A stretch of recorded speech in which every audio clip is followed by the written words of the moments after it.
Party या कोई राजनेता जो है आपको सभाओं में सफर करने हाँ बिल्कुल, ये एक लोकतांत्रिक देश में बहुत बड़ा दुर्भाग्य है कि राजनेताओं को अपने विपक्ष से डर नहीं है। भारतीय जनता पार्टी को कांग्रेस से नहीं, जेएमएम को आजसू से नहीं, सबको डर किससे है?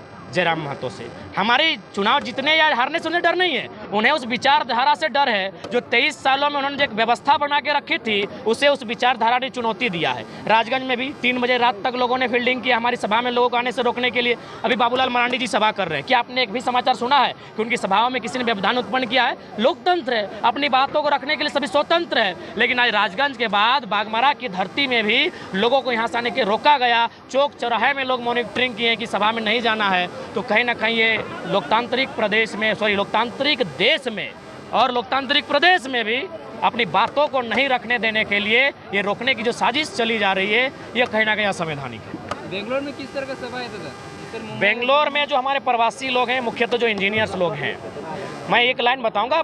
पंडित बाल गंगाधर तिलक का एक स्टेटमेंट था, उनसे किसी ने पूछा था कि अगर भारत आज़ाद हो गया तो अब क्या करेंगे? उन्होंने कहा हम गणित पढ़ाएंगे। तो ठीक उसी प्रकार वो भले इंजीनियर है, लेकिन आज राज्य को उनकी ज़रूरत है, आज उनके दिमाग की ज़रूरत है, आज उनके स्ट्रेटजी की ज़रूरत है इस राज्य को। इसलिए उन लोग से हम लोग भी कुछ गुण, कुछ रहस्य, कुछ जानकारी, कुछ स्ट्रेटजी तैयार करने उनके साथ जा रहे हैं।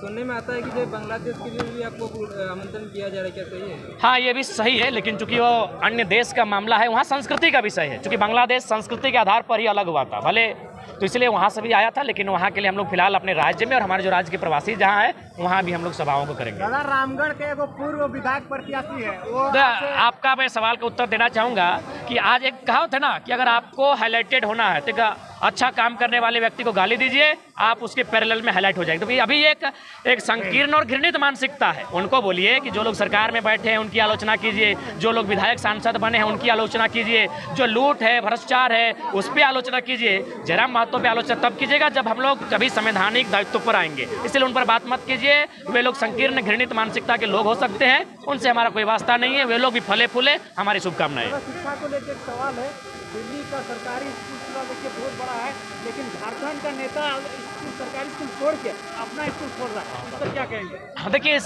इसका सबसे बड़ा कारण है कि जो भी हमारे नेतागण हैं वो एक बहुत बड़ी पूंजी लगाते हैं चुनाव जीतने के लिए। इस बात को हम लोग को मानना होगा। जब वो एक बहुत बड़ी पूंजी लगाते हैं तो उस पूंजी को फिर से वो वापस पाना चाहेंगे, और वापस पाने के लिए उन्हें कुछ ऐसे हथकंडे अपनाने होंगे जिससे जनता का पैसा उनके पास आए। क्योंकि जनता को उन्होंने पैसा दिया है, उन्होंने जनता को पैसा दिया है, चुनाव में 500 दिया है, चाहे मुर्गा दिया है, चाहे दारू दिया है। अब उस पैसे को वापस लाने के लिए वे लोग क्या करते हैं? प्राइवेट सेक्टर को मजबूती करते हैं, ताकि जनता का पैसा प्राइवेट सेक्टर में जाएगा। गवर्नमेंट सेक्टर में जनता का पैसा नहीं जाता है, तो प्राइवेट सेक्टर में जब वो पैसा आएगा, और आप सही बात है, जितना भी प्राइवेट सेक्टर है, शिक्षण संस्थान है, चाहे वो बीएड कॉलेज है, जो भी रहे, उनमें कहीं ना कहीं जो स्थानीय जनप्रतिनिधि होते हैं, चाहे वो कोई रहे, किसी भी क्षेत्र का रहे, उनकी हिस्सेदारी होती है या तो वे मालिक होते हैं। रोक लगना चाहिए। इसका एक विधेयक बनना चाहिए विधानसभा के भीतर, केंद्र में बनना चाहिए। शिक्षा नीति एक बननी चाहिए जिसमें से गाइडलाइन का अनुपालन करवाने के लिए, जैसे हम लोग एक गाइडलाइन अनुपालन करते हैं कि सांसद विधायक लाभ के पद पर नहीं होगा, तो उनका भी कोई स्कूल कॉलेज उनके नाम पे नहीं होगा। सीधा बात है, सही बात है। वे लोग आते ही नहीं है, वे लोग ना यहाँ आते हैं ना दिल्ली में सवाल करते हैं, वे 5 साल अपना पार करते हैं। और बोलिए बाकी सबको जोहार। मीडिया लोकतंत्र के चौथे स्तंभ को, चूंकि आज बागमारा की धरती है, मैं चाहूँगा हमारे बयान को लेने के बाद यहाँ जो विस्थापन की समस्या है, यहाँ जो पर्यावरण की समस्या है, यहाँ जो कोयला पर जो कब्जे की समस्या है, उस पर भी आप लोग अपने न्यूज़ चैनल में स्थान दें। आपका बहुत बहुत धन्यवाद, आपका जोहार। और अगर हम लोग से कोई त्रुटि हो, चूँकि आप लोग मीडिया जगत से लोग आते हैं, उस त्रुटि को हम लोग को सजेस्ट कीजिएगा, हम लोग स्वीकार करेंगे। जोहार।